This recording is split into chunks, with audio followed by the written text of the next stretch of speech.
Thanks for being here, guys. A little bit of a sad day in Mavsville as we say goodbye to J.J. Barea. J.J. came to Dallas at the tender age of 17. Played in the global games as a high school player. Went undrafted and chose Dallas as a free agent. We've had an incredible, amazing ride with J.J. Obviously, being a surprise starter in the championship team was just, something that was very unique. It was a huge part of that championship. He, in a lot of respects, has been the heart and soul of us for many, many years, and certainly the pride of Puerto Rico.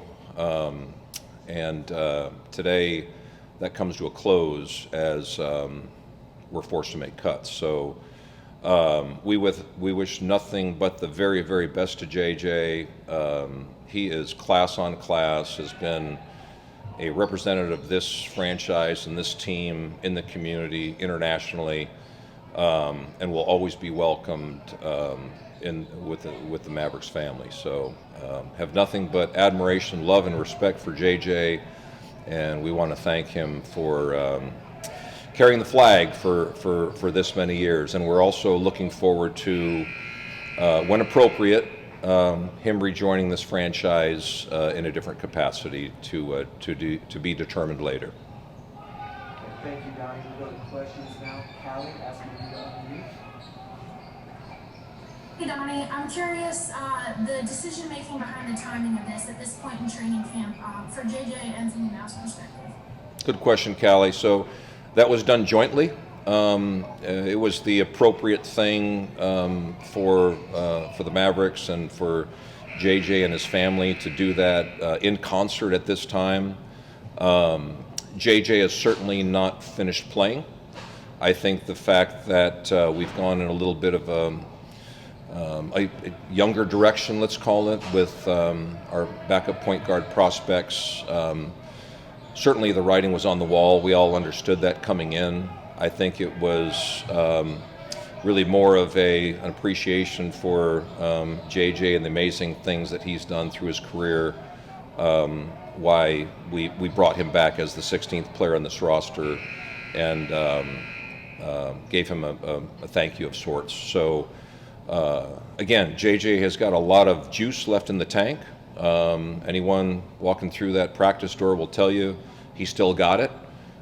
He wants to add to his championship trophy case, and I think this will give him potentially the opportunity to, like he did in Dallas when he first came, he'll have the opportunity to choose which team, in his opinion, and his amazing agent Bill Duffy's opinion, is the best match for them. Okay, Eddie Sefko.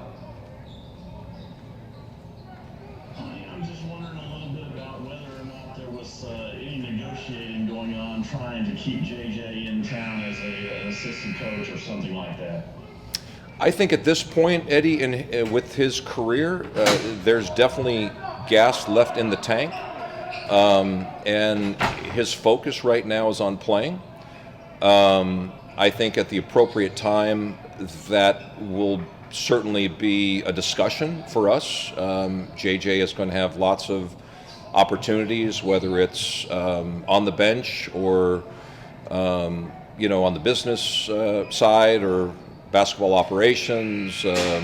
Certainly, tons of media opportunities out there as well. He's a hot commodity of sorts, on and off the floor, and so I think at the right time when he's ready to have those engagements and conversations, we'll certainly be the first ones at the table. Thank you. Okay, Saad, we'll go to you next.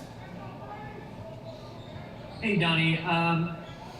Obviously, JJ's been here for a long time and has had a lot of moments. When you look at the 2011 NBA Finals, when you look at ushering in, going from the Dirk era to the Luka era, how do you kind of view his whole Mavericks legacy the way that it is now?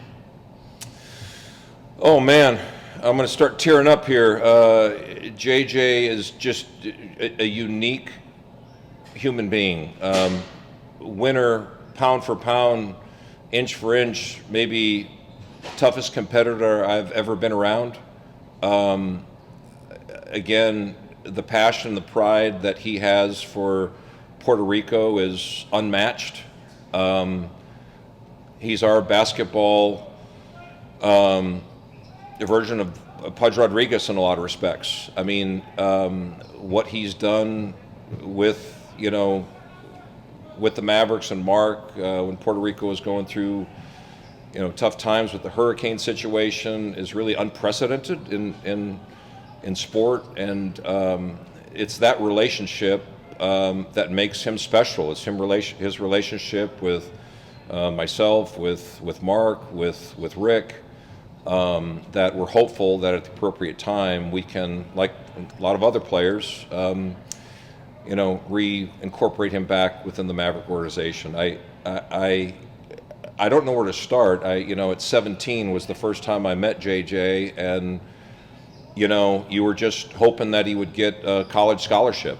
And there's not many guys that are 5'9" and change that make it to the collegiate level, not to mention NBA. And once he did that, he had a great career.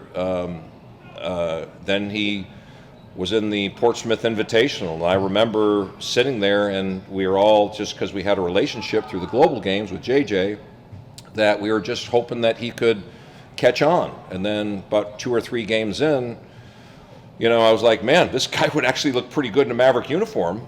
And he wasn't drafted, and so the recruiting process started. It basically came down to us in Golden State, and JJ had a decision to make, and he chose Dallas. He went from there, as you guys can remember. That's back when we had the Fort Worth Flyers as our developmental team, and he cut his teeth and embraced that situation, as a lot of successful players, Dwight Powell and such, the guys that embrace the G League and see it as a developmental stepping stone, and they go in with the right attitude. Those are the guys that retire with the kind of accolades that JJ has. And I think fans particularly identify with JJ because you look at JJ when he walks into a Dallas restaurant or shopping center, and you're like, you know what, that gives all of us hope. People that are normal size, and I think that connectivity is a thing that really, not just Dallas fans, but basketball fans really embrace, JJ and everything that he stood for in his on and off court career. Okay, now we'll go to Barea, Tab Sport. Morning. It's been 11 years for JJ Barea in the Dallas Mavericks organization. So how would you describe Barea's journey in the Mavs? And what do you think is the impact that he has made in the Latino community? Maria, it's beyond words, really.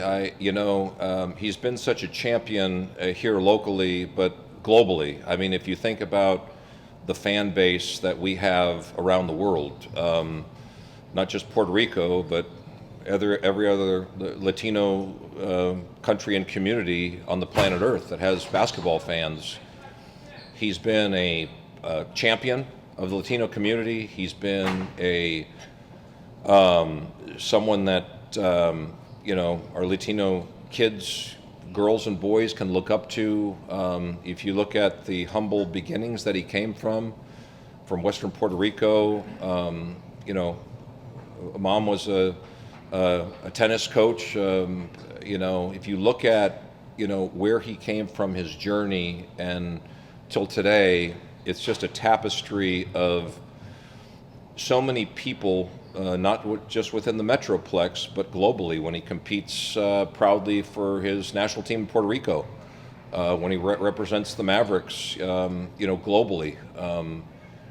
those are things that are just part of his incredible, amazing career that he can be very, very proud of. And now, without him in that locker room, who do you think is going to be that veteran voice that can actually, become the leader of that team, become that voice that the team needs? Well, I think, like great leaders, they do so in their own way. Leadership comes in many forms. And the great thing about JJ's leadership is, as many of our fans saw when he, brought a championship here in 2011, he is not low on confidence. He is a champion in every respect. With him, it was a combination of leadership, and he wasn't afraid to tell anyone what he thought the score was. And so those are things that will be missed. It's one thing to say it, another to back it up with your play. He did both. Okay, we have one more, and it'll be Cauley. Go ahead, Cauley. Going off that same idea as before, what have been your favorite moments of watching play over these last 11 years? What stands out for the best memories? Cauley, there's so many, I think the winner that he is, I think, again, when you have a relationship with someone when they're 17, you literally watch them grow up. I think the championship clearly is really the pinnacle that we all point back to, and that was just an amazing experience for the Dallas Metroplex. And again, I think the Hall of Famers, soon to be Dirk and Jason Kidd, and there's certain guys that will get more credit than others. JJ was as important a piece of that championship run as anyone, and his championship ring should have been a little bit bigger, because that heart inside of that 5'10" body is unmatched, and will be sorely missed. Donnie, thank you so much for your time today. Thank you, guys. Appreciate it.